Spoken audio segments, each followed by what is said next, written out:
Hello and welcome back to my blog. Well, this is number 75 and it's called Paws for Connection. I hope you're well and finding ways to feel good about you and your life. I am certainly trying, but these past few days have been weird. I've been feeling sluggish. My head is filled with chaotic thoughts, and last night I dreamt I drank a bottle of wine. It made me wake with a start, but I was relieved when I found it was just a bad dream. While I know it sounds trivial, I have been feeling quite uncomfortable and I'm putting on weight all too easily recently. In an ideal world, I don't want to be vain and I try to not worry about how I look, but this wobbly belly is bugging me. So thank goodness for tight lycra for helping me keep it tucked away. And I guess I can at least be grateful that I'm not ominously losing weight. The wobbly belly is less of a concern though than my fuzzy brain. But fuzzy brain and all, I am still forging ahead with my commitment to be consistent with my blog. But I will ask you to forgive me if it's not as coherent as you'd expect.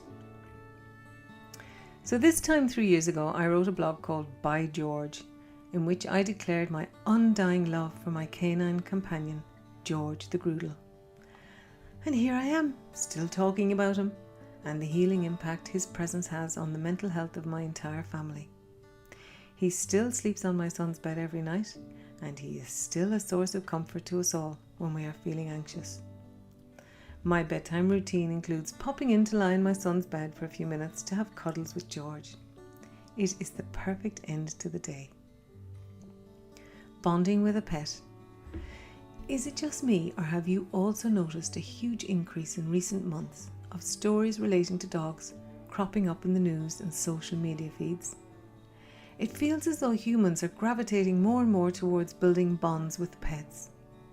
I'm clearly not alone in finding that special connection with a creature that doesn't speak my language, yet who communicates and manages to get through to me in his own unique way.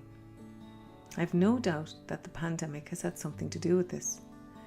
People who would have otherwise found themselves lonely because of lack of human contact have found comfort in the company of their pet. And then some of us realize that actually our pets can be better companions than humans sometimes. There, I've said it. Does this sound as awful as I think it does? Is there something wrong with me that I would choose to hang out with my dog instead of people? Look, I love my family and friends, but nothing compares to the sense of acceptance and unconditional love that I get from George the Groodle. He takes me as I am. He's always happy to see me, judging by the way he wags his tail and licks my hand. I only have to be out of the house for 10 minutes and he will come running to the front door to greet me enthusiastically upon my return. These past few days he's put up with my ridiculous blabbering in his ear about how much I love him, speaking to him in absolute gobbledygook and throwing my arms around him in a crushing embrace without so much as batting an eyelid. Instead, he looks at me as if to say, "I'm glad you have me to make you feel better." Craving simple love. People are complex.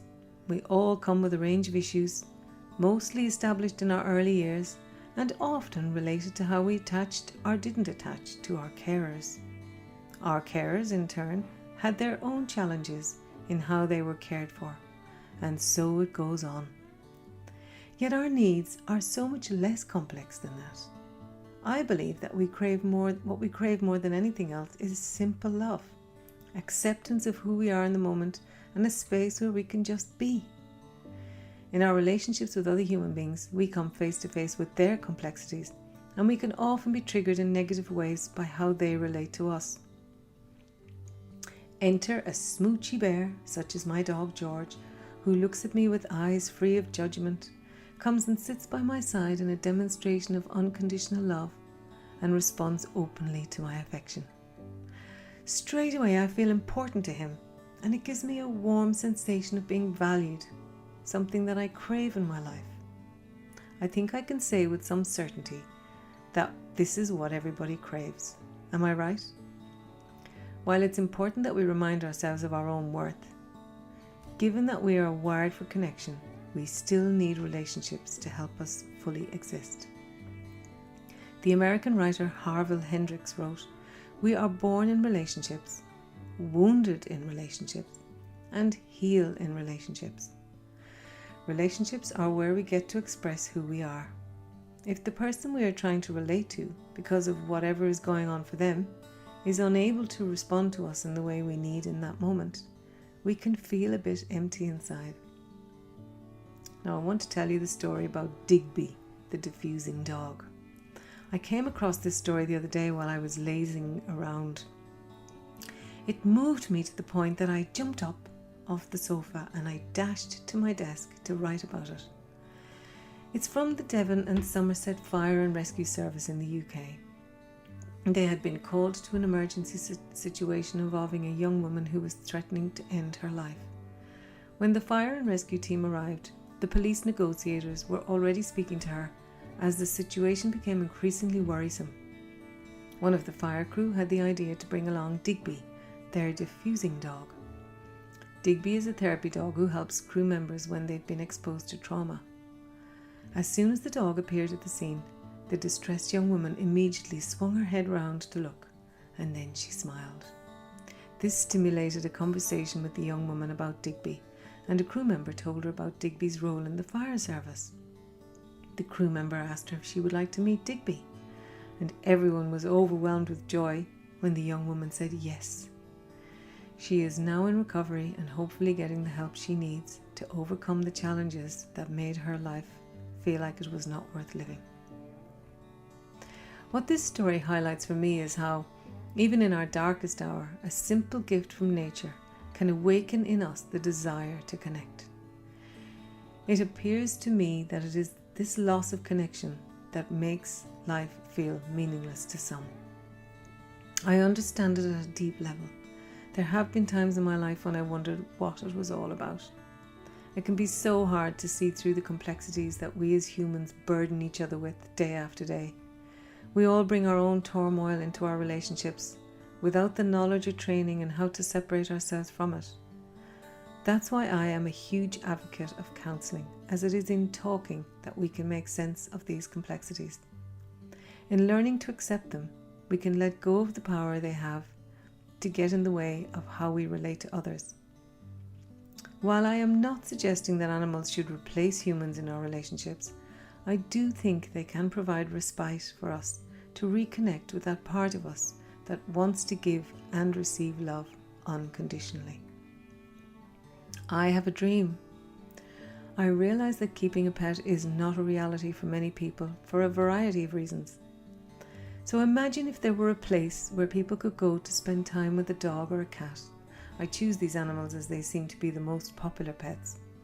A place where the animals are well cared for, trained to be relaxed around humans and other animals, and where, for a small fee, people get to form a bond with one of them and can book in to see them regularly. The centre could also offer qualified counsellors to provide services to people needing to talk through what's ailing them. In the company of the animal they bond with, they could also heal. There are so many unwanted cats and dogs in pounds right now, begging to be loved and cared for and to be of service to humans. And there are many lonely humans in every community longing to find connection and to experience the giving and receiving of unconditional love. This is the type of project that could transform a community by improving mental health, caring for the needy, and bringing hope to many. If any of you readers out there want to take this idea and do something with it, please feel free. My dream is to see animals better cared for and humans to feel more connected. Now that I've taken the time to express my feelings through writing this blog today, I feel a little less frazzled. What I need to do next, though, is to go out and get some high-intensity exercise before I do some meditation. Then hopefully I will be back to my totally amazing self. I can but try. Thanks for reading thus far. I will leave you with a quote from writer George Eliot. Animals are such agreeable friends. They ask no questions and they pass no criticisms. I hope you get to feel the love of and for a pet in your life. Bye for now. Love, Jill.